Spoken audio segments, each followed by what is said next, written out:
Mariners win game one versus the Pirates on the back of a couple home runs. George Kirby keeping us in the game. Hi, everyone. My name is Sam Edwards. Thanks so much for joining me here on Mariners Daily. I appreciate you being here. And yeah, this is the show for the baseball nerd fan, the Mariners nerd fan, whoever you are, whatever you're doing here. I appreciate you being here. 3-2 win in game one versus the Pirates. Good to see. We got Randy Arozarena off the IL, which is going to be huge for us versus lefties. Connor Joe got sent down to AAA. I will say, in this little cup of coffee Connor Joe has had, which when I say a little cup of coffee, I mean it's a little cup of coffee, like 50 plate appearances. He's made good contact while he's been in the majors. Good exit velocity, good hard hit percentage. Not amazing barrel percentage, but did enough to make me kind of interested. He was terrible in AAA before he got called up to the majors, so we'll see. We'll see what happens. But it's good to have Randy off the IL. Thank goodness, because our outfield was in desperate need.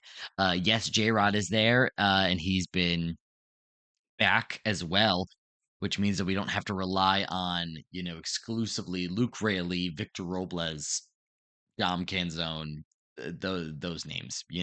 Canzone, we're still waiting to hear on a report for when he's going to be back off the day-to-day list.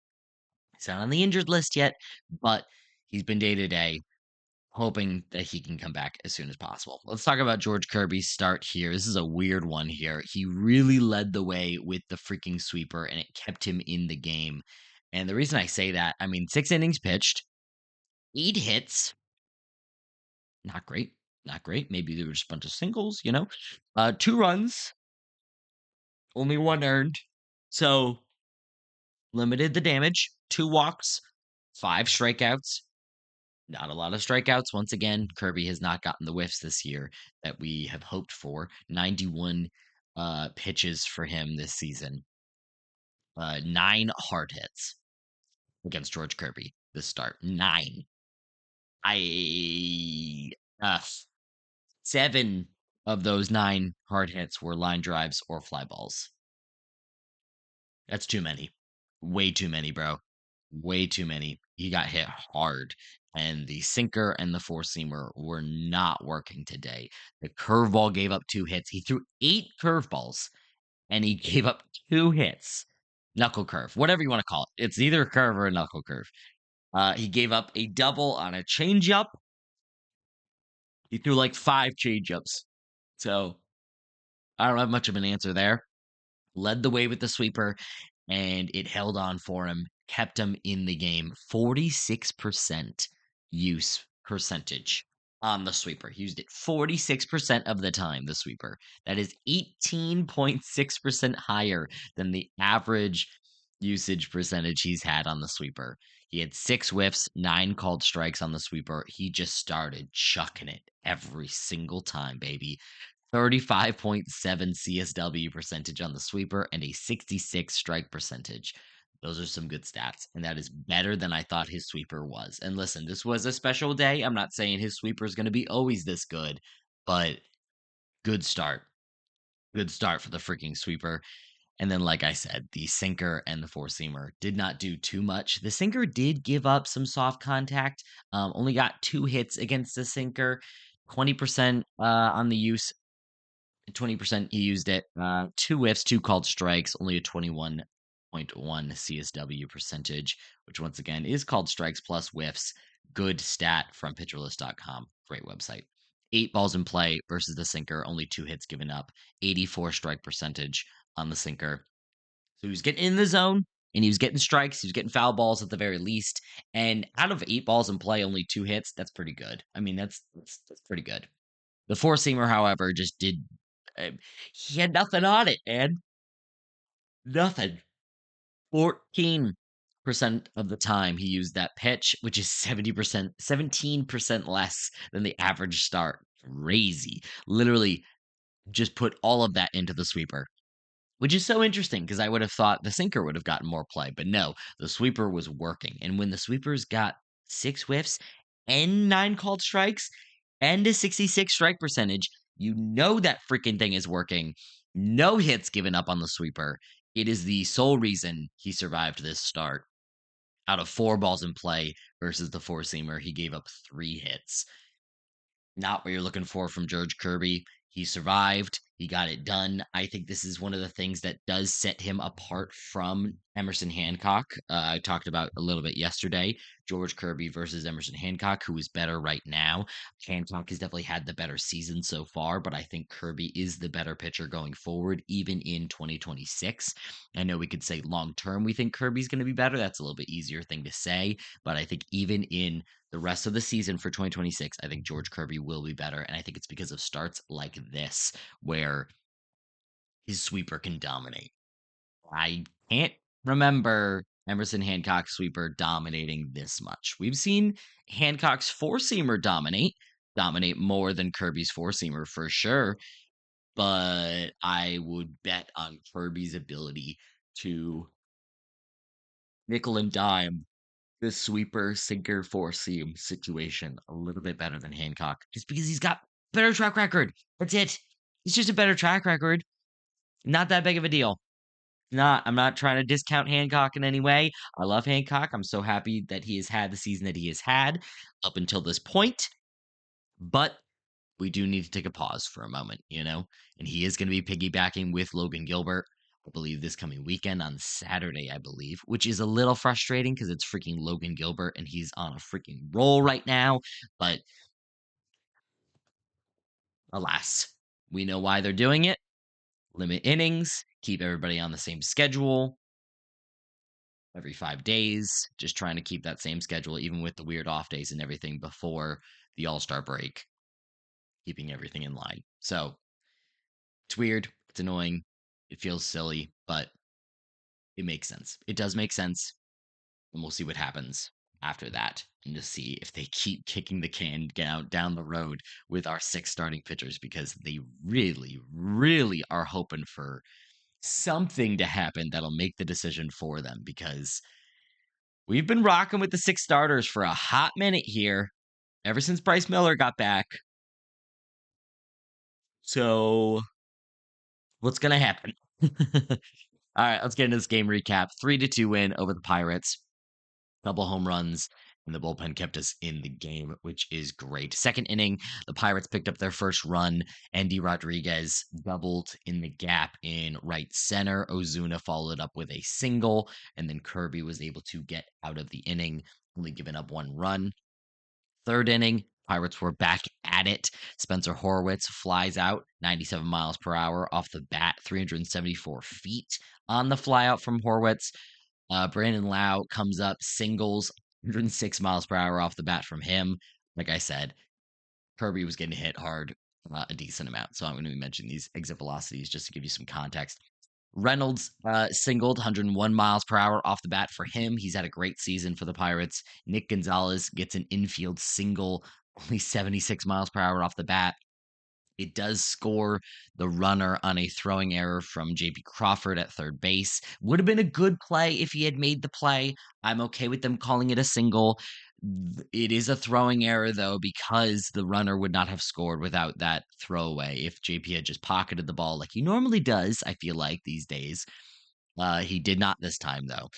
Ryan O'Hearn comes up and pops out, and then Endy Rodriguez strikes out to end the third inning to limit the damage to only 1 run in the third inning against Kirby. Those were the only 2 runs he gave up in this start. And then he did cruise from here on out pretty much. Fourth inning, Cal Raleigh starts it off with a home run. Great to see from him. It was not a blast or anything like that, but he made good contact, which was great. J-Rod had another fly out, 95 miles per hour off his bat. He had 2 hard hit balls in this game with nothing to show for it. Good to see that the process is there and we know the results will show up. Josh Naylor got a single, Randy struck out, and then Luke Raley flew out 95 miles per hour off his bat. I believe he had 3 hard hits in this game. So good to see 342 feet on the fly out from Luke Raley, but that ended the inning. Fast forward to the 5th inning, the Pirates did get a little bit of action here. Brandon Lau got a double on a changeup. Brian Reynolds took a walk with the open base.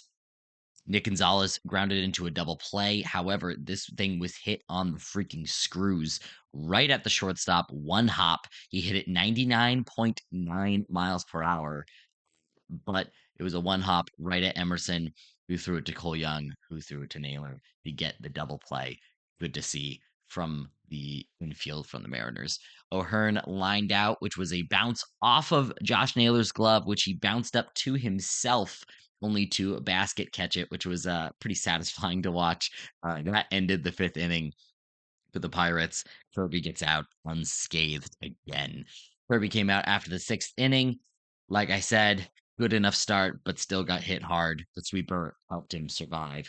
The seventh inning, Luke Raley gets a double 100 miles per hour off the bat, and Cole Young comes up in his hometown of Pittsburgh with a two-run homer to right field, 100 miles per hour off the bat of Cole Young. Good to see. I'm going to break him down in a moment, break down his season, see how he's doing. Jose Ferrer pitched a clean seventh inning for the Mariners. Eighth inning, Bizardo comes in. He gets Nick Gonzalez to strike out. O'Hearn gets a single. Andy Rodriguez strikes out himself. Then Ozuna comes up with a walk. It was a good at bat from Ozuna. And then Jake Mangum. I don't know how you say his last name. I don't got it. Magnum, he flew out. So to end the inning, Bizardo gets out of the jam. They had Spire warming up, but Wilson decides to not go with the lefty versus the lefty, Jake Magnum. Sticks with Bizardo. Bizardo gets out of the inning unscathed. Ninth inning, and Andres Munoz had a great inning. 16 pitches. He struck out the side, all on swinging four-seamers. Great to see. The four-seamer has been the problem this season for Munoz. It is not the control, which I thought was going to be the problem. It's not the control. He's getting hit harder than he was last year. And the four-seamer is a big problem in that. So it was great to see the four-seamer get some success. We've seen him lean a lot on his slider and a little bit too much. And he needs that four-seamer. And especially to get some swings and misses. Works for me, baby. Works for me. Let's talk about Cole Young a little bit. Talk about his season so far.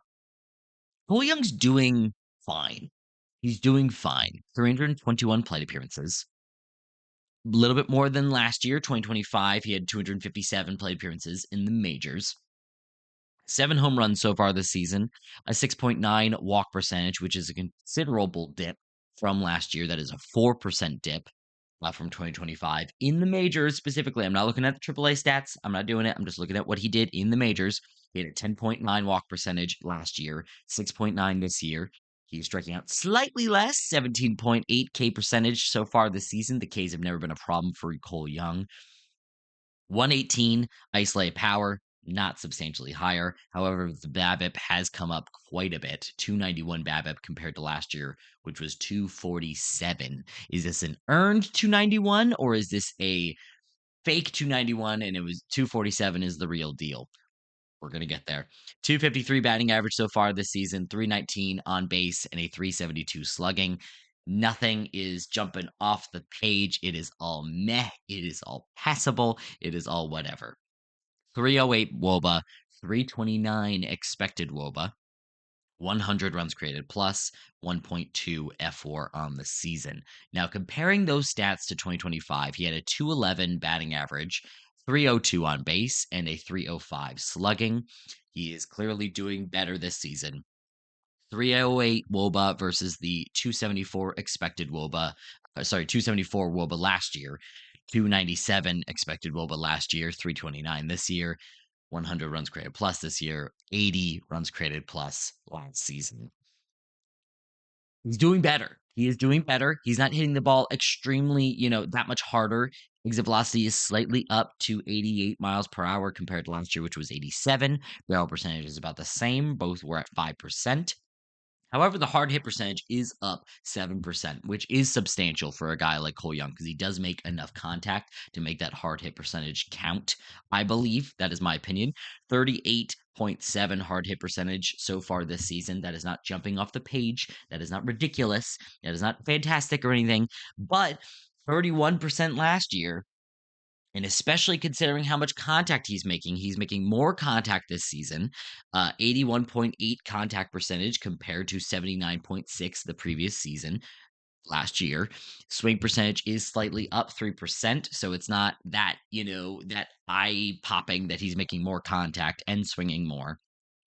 But the defense is a big difference as well. +2 outs above average at second base. He's even played a little bit of shortstop when needed.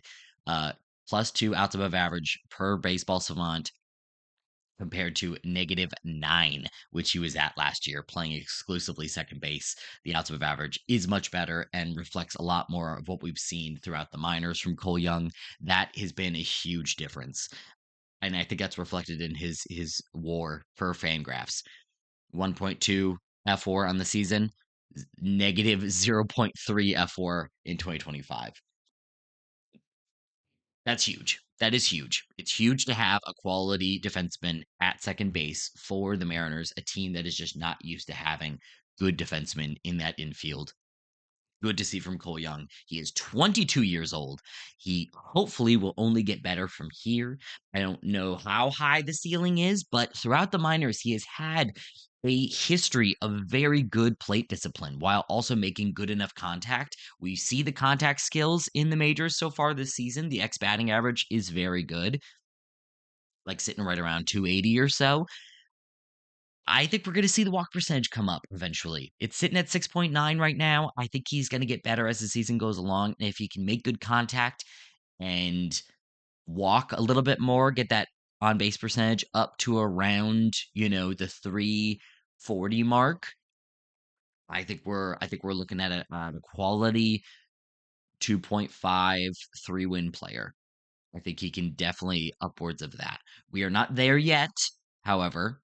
He's got 100 runs created plus 1.2 F4 over about half a season so far for Cole Young. He's played a lot, which is good to see as well, but we're not there yet. He's doing better, not that much better. So good to see from him. It was so fun to see that home run from him in his hometown. Good to see his family show up and show out. So good for Cole Young. I'm hoping that he continues to improve, and if he can walk a little bit more and be almost like a JP with better defense at second base, I'll take it. I will take it. If he turns into JP Crawford, I'll be totally fine as long as he keeps that defense at second base because that's so valuable. So freaking valuable. Guys, thanks so much for watching the show. As always, I'll see you tomorrow. Have a good one.